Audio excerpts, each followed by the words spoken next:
Welcome on my first step ever. I'm so excited because we are really going towards the 150th episode of my first step ever podcast. Now, this podcast is all about going past the most hardest step that one can take, their first step.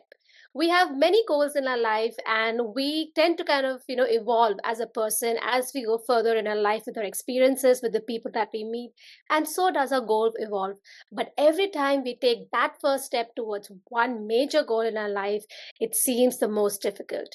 And on this podcast, we cover the most difficult step of the people who have taken the first step, been successful, sustained the success, and then gone on to take more first steps. So please join me in welcoming on my first step ever, Mr. David. David, welcome on my first step ever.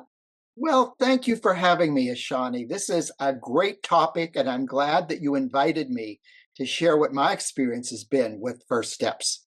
Amazing. Now, before we move into it, and before I get a sneak peek about you to my audience, I want to quickly ask you, how do you pronounce your last name?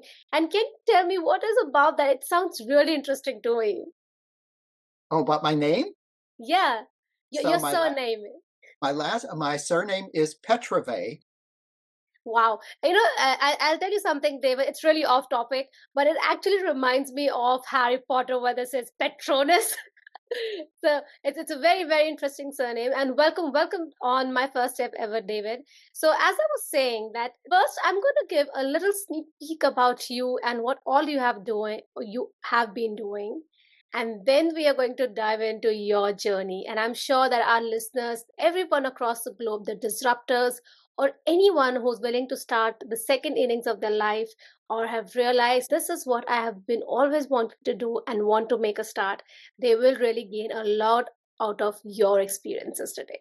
So here it is all about. When David started, he says that there was little direction provided in his early years in guiding his career. In 34 years as an educator of the blind, in 2008, he founded his company, David Petrovay Coaching, based on his slogan, I help people figure out what they are here to do in life. Wow. Now, isn't that really cool? Because we all would want someone to help us do that and then do it. Now, this is the most important thing is to do it, is to take actions. Nothing's going to come out of just dreaming about things. During his 25 years as a career counselor and a coach, he has worked with individuals and groups to do just that. His clients are professionals across a broad spectrum of work settings who are motivated to be the best what they want to do. And he has presented to groups on a national, state, and local level on work related topics such as communication, creating attention, getting resumes, LinkedIn profiles, and the challenges facing those are seeking employment. This is a very important topic, and everyone has been in different phases somewhere or the other. And really glad, David, that you're doing that for everyone. And David is a published author with his most recent book called Out of Work, Not Out of Worth. Wow, navigating the emotional side of job loss. And this received the hashtag bestseller badge. So, what could be a better start chatting with a person who has been there, done that, met many people, presented in front of so many people, has had the knowledge, has had that experience to understand what really works, what doesn't really work, and then combine that and present to us today. So, David, let us trace our steps back to your childhood first, because I like to understand what was the mindset of people or the society that you were surrounded up with while you were growing up. So I would have been in elementary and high school in the 50s and 60s. So it's been a while since I attended at that level. You're going And strong. so, yes, and so what was really helpful for me, Ishani, was you sending me those questions that, like you say, created that roadmap. Because many times when I do podcasts, they're very spontaneous. We don't have any kind of structure like that. We just talk. But this really allowed me to think back about those formative years. And you said, I think, what was the mindset that I had when I was growing up? What came up for me was one word: clueless. I had no idea developing and following a career path was all about. When I was in elementary school, I remember two opportunities we had in, I think, fourth and fifth grade, where we were asked what it was that we wanted to be when we grew up. And the first one was a concert pianist, Wow. because I was taking piano lessons at the time. I wasn't very good at it, I'll be honest with you. But I thought, well, okay, maybe I could pursue that. But then one of the things that happened that definitely changed that plan, I don't have the hand span for, the keys for when you have those big octaves. So I thought, well, that's the end of that. And then the other one was I wanted to be an actor. And so I had been on the stage. I felt comfortable in front of people, and just like I'm doing right now. So I do get to practice that aspect of myself. But then again, there's a lot that you have to go through in terms of that. Now, I might have had a dream, but they really weren't dreams because to me, a dream is something that occupies like time and space for you. And it never really did. It was just like, well, I guess I could do that. And then there was never anyone to help me with, well, how would you accomplish that? So with I took the piano lessons until I lost interest in it. And I actually took them through high school and, as I said, not very good at it. And then the same thing with acting, where probably enrolling in acting classes would have been a good idea if that's what I wanted to pursue. But that was never an offering that was made to me. So that's where the clueless came in. It's like I was clueless as to, well, once you have this dream, what do you do to actually make it come true? So that was my first 12 years of school. And then it was time to go to the university. Now, what was I going to study at the university? Because I knew I was a good student. I, how I came up with my major was my mother. My mother said, "Oh, I think you should major in marine biology." Now, how she ever came up with that as a major was beyond me because we didn't live near the ocean. Okay. And I said, "Oh, well, if that's what you think I should do, that's what I did." Now, remember, I talked about my hand span limiting what I could do with being a pianist.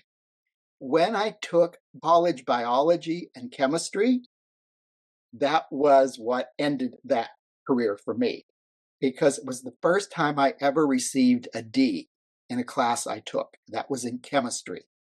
And it was introductory chemistry, not advanced either. And so that was a clear message, just like it was with my hand. This is not the direction I want to go in. So I said to my mother, I want to major in psychology because I've always had an interest in people. And her response to that, Ishani, was, well, there goes 4 years down the drain because what are you ever going to do with psychology? And so, again, there was never the support that was needed to help me to achieve that. So, you know, as I was graduating from college, then the next step was what happens next? So it happened to be that that was during the Vietnam War, and there was a teacher shortage. So I went and I interviewed for the various departments in special education, and that had never been on my mind, and made a decision. Oh, I could do that. I could work with the blind, and I was accepted into graduate school. Completed a master's degree in 9 months, and that fall I started teaching. And I worked in that field for 34 years, continued to earn other degrees. And eventually it took me to where I am today. Because it was not until, because you asked me, what was it that changed the mindset? Finding out what it was that I loved.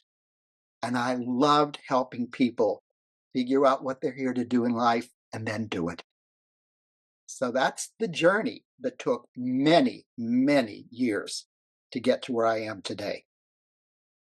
David, thank you so much for coming on this podcast and kind of, voicing that pace, that many of us go through, because there are certain people who are able to kind of understand, oh, they're very clear from the get go, this is what they want, or at least they have some sort of inclination that this is where I'm heading. And then when you know which direction you're heading, you are actually in the on the right path, because then you are working, you're gaining skills, you are putting the number of hours, your effort, your love, everything into the right direction, and that's very important. But what about people who have no idea which direction to head in? I mean, you don't know where to put your time, your talent, your skills. I mean, yes, whatever you learn on the way is always useful, but if you're not heading towards what you really really feel for, it's very very frustrating. And I have been there, and it's really nice to kind of know, that how you have traveled that journey of yours and never really gave up. You kept trying, you kept experimenting, whatever you felt like, oh, this is what maybe I'm interested in, you kept going on. Like, you did not give up on something, or maybe this did not work, even this did not work. Is there something that I am really made for, so I love the attitude that you have. I want to kind of go back to that phase where you were still figuring out, being a pianist did not work, being an actor did not work, and then you were still kind of you're doing studies, even that did not work. How were you feeling just before you could crack it, that, oh, psychology, maybe this is what I'm interested in, interested in helping people? Before that happened, when you were in that phase, when you were still not able to figure out what was going in your head. So David, if you can take us through your inner feelings at that point in time, that, so you are at this point, okay, you have yet not discovered that you like psychology, you like helping people, you've tried these three professions. What is going in your head, or precisely what has helped you to keep going on, to take that step, that you still can find what you want? Because if people are in that journey, how can they take that step? So I think one of the aha moments for me, Ashani, was to say, who am I doing this for? Am I doing this to please my parents? Or am I doing this because this is my life? I'm not here to live their lives. And what I learned as I, went through my adult years was they had a lot of regrets about what they didn't do. And I didn't want to live their regrets. So I had to bite the bullet and say, I don't really care if you approve of this or not. It's what I want to do. And once I made that decision, that was when I moved forward. And I, finished my degree in psychology. Now, the psychology that was taught at my university was what they called behavioral psychology. So basically, people do what they do in order to reinforce behaviors that get them what they want. So it was very biologically based learning. And I thought that there was some interest in that, but I wanted something more. So after I finished actually my first master's, I moved across the country and started a second master's, this time focused on counseling and guidance. And I loved the coursework. It didn't even seem like work to me. Wow. I know. And I was like, well, I was working full time. And while I was doing that, I maintained a straight A 4.0 average because Wow. I was just loving it. And so again, it was just building on what I had learned before. And I think that's important to know is, what do you love? What doesn't feel like work? It's just like what I do now does not feel like work. Now, I prepared for this, but it wasn't like I was preparing for an exam. It was, no, this is preparing to share. And I wanted to have a focus. And your roadmap helped me to do that. So I think it was just taking those steps, asking myself, what is it that would please me, regardless of what people around me would say? Well, and the other one is always ask yourself, why? Why do I want to do this? Well, because I feel good. I feel great when I do it. And that's an expression of who I am and why I'm here, is answering that why question. This is so powerful in itself, David, and thank you so much for very clearly putting it out there that when someone is in a dilemma, in a mindset where you feel, I've tried so many things, it is not working out for me, there are other people who know what they want in their life, where am I going with my life, all these thoughts, it does cross our mind. And that's why David over here is here. It's actually a golden or uh, takeaway, I would say, for a lot of our listeners, that ask yourself and know that this is your life. Who are you doing this for? I think that's the biggest takeaway for me right now. It is extremely important. The second thing that you said is why. So, David, we will definitely go to the next question that I have for you.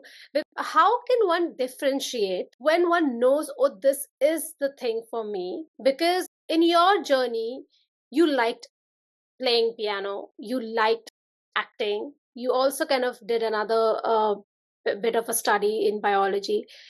At that moment as well, you knew that there is something in you that is gravitating you towards those professions. You liked it, you gave it your time for it, but it did not work out. But psychology worked out. So what is the difference, when someone can really make out that this is something that I'm just interested in, or maybe I have a bit of a talent in this profession, but this is exactly what my calling or my purpose is. How does one differentiate that, since you have been through that journey? That's a great question. We probably spent hours, just identifying what that might be. I think for at least myself, and as you said, I can only speak for myself because I'm the only one that's lived this life, is that we just really get us an internal sense. I think we have this compass that we're born with, and for some reason, we turn it off. And I think part of what turns it off is what society tells us. And a lot of that is what our teachers tell us. Having been a teacher, it's really important. We don't quite understand the value that we play in young people's lives in helping them identify that direction. So, one of the things that I did when I was teaching courses in career exploration, I gave students an opportunity to sample all different types of work. So we wouldn't just talk about it. If it was, let's say, learning about clerical jobs, I would set up stations where, okay, for this amount of time, you're going to do filing. Now you're going to type up a letter. And so they got to sample it. And then they would say, I really liked that. And I thought, that's great. That's what you want to build on. And like you said, what aspects of what you did you enjoy? I think when I looked at the being a pianist, it was the creativity that went along with it. And it was the accomplishment of not only learning a piece, but being able to perform it. Because although I didn't pursue being a pianist, I was a singer for years, sang in very large choruses. And the feeling that I would get from being in the midst of 200 other singers, it was just like this high that I would be on. And the same thing when I did the acting. I think it was the high that accompanied it. That every one of these, that's what I tuned into. That let me know, Ishani, that I was pursuing my passion. And so for anyone who's listening, what is it that you're doing that you get that high from, where you say, I could live in this moment forever? It feels so good. Just like I'm doing right now. And David, I have to tell you that you're bringing such wisdom, and your lived experiences are speaking, and it is actually making a difference. What is that one thing that gives you the high, or that makes you say in your head, I could do this forever or live in this moment forever? So there you go, everyone who's listening, watching us today. If you have been really wanting to understand, you're looking for that guidance, but you've never got one, wherever, whichever phase, stage of your life you're in, I'm so happy David is here for the rescue for all of us. David, moving on from here, I know that what led you to recognize your inner voice and what helped you make that big move. So we would like to know that how did you really plan your move towards your professional journey? For example, when you started off with, after being a teacher, a coach for so many years, let's first kind of on that before we come to what you have right now of your own business, your own coaching. When you actually figure out psychology is interesting and then counseling is what really got your attention, how did you build that profession for yourself? What really made you, or what was challenges to get into that profession itself? So I love the title of your podcast, My First Steps Ever. So, what were going to be my first steps that I would take to get to where I am today? Because I had to start with a first step. And I think the first step was just identifying that passion. That's where it began, based upon who I am as a person and what I do best. Because when I'm with other people, I'm the best version of me when I'm sharing and bringing out the best in them. So then I looked at, all right, I took an opportunity to do the career counseling at a high school level. And that all worked out beautifully because we had to do an internship for so many weeks. And I did that where I worked. And the person who was overseeing that said, "You're so good at this. Would you consider transferring departments and coming on full time within this department and developing a career counseling program for the blind?" And Wow. I said, "Sure." And I had never thought about that. I thought, that's the creativity. I can do this.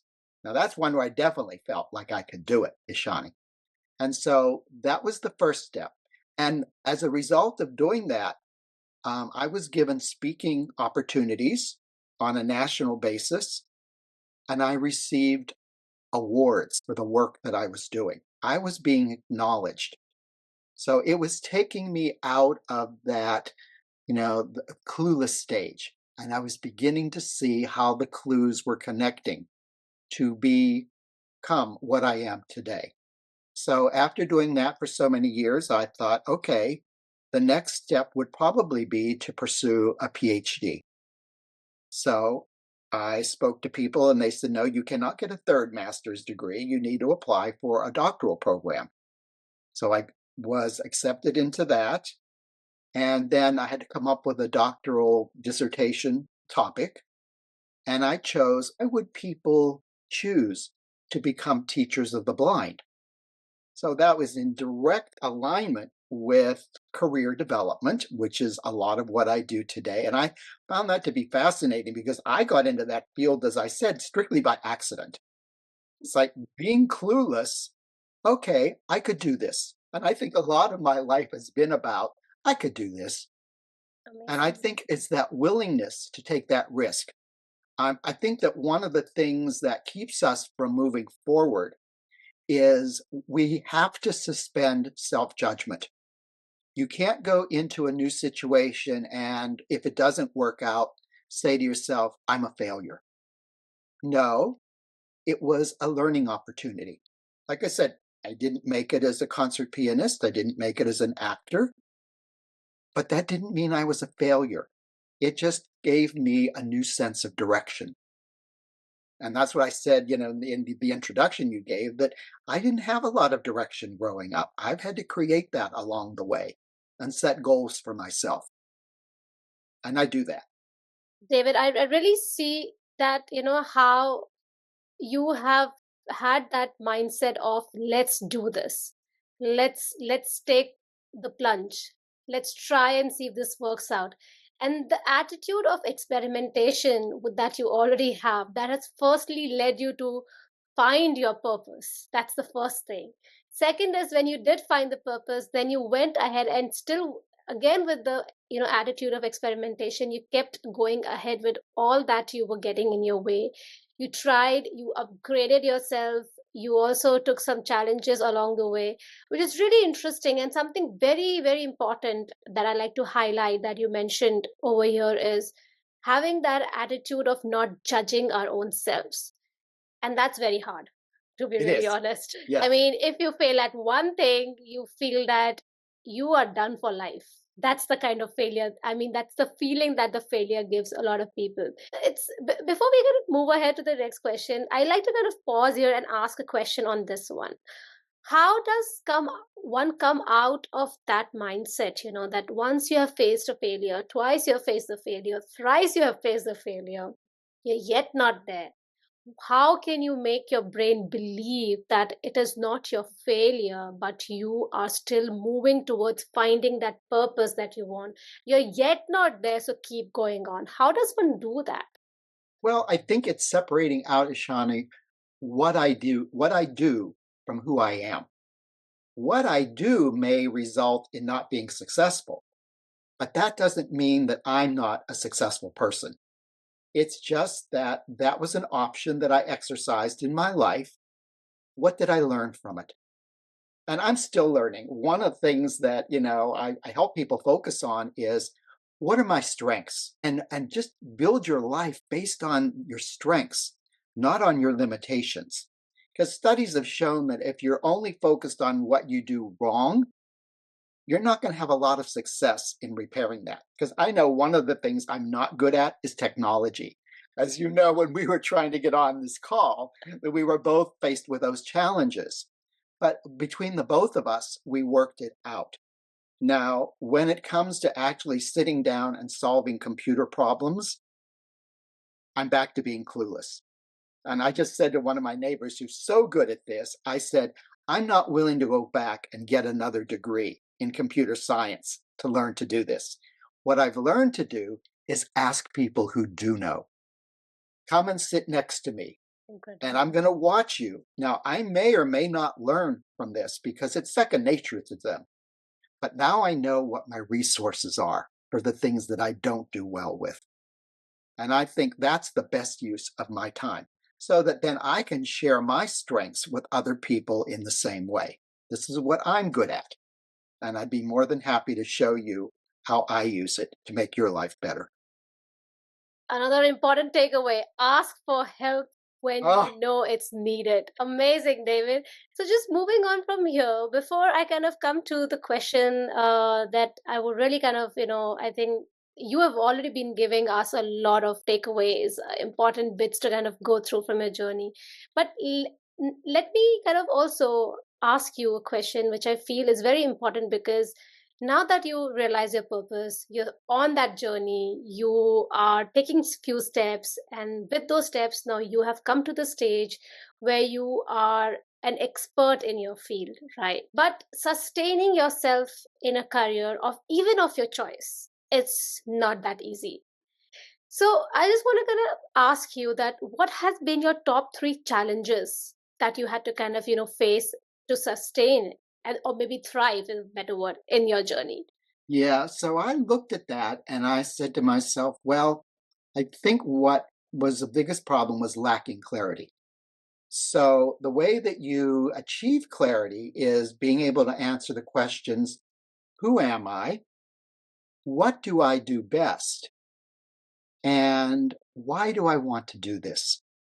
So, if you can just look at those three and say, okay, when I have the answer to this, it will help me to be guided in what happens next in terms of my career plan. Because I'm going to be honest with you, I do share my age with people. I've lived 3/4 of a century. I'm still learning. Most people my age have retired. I'm not there yet. I'm having too much fun in my life.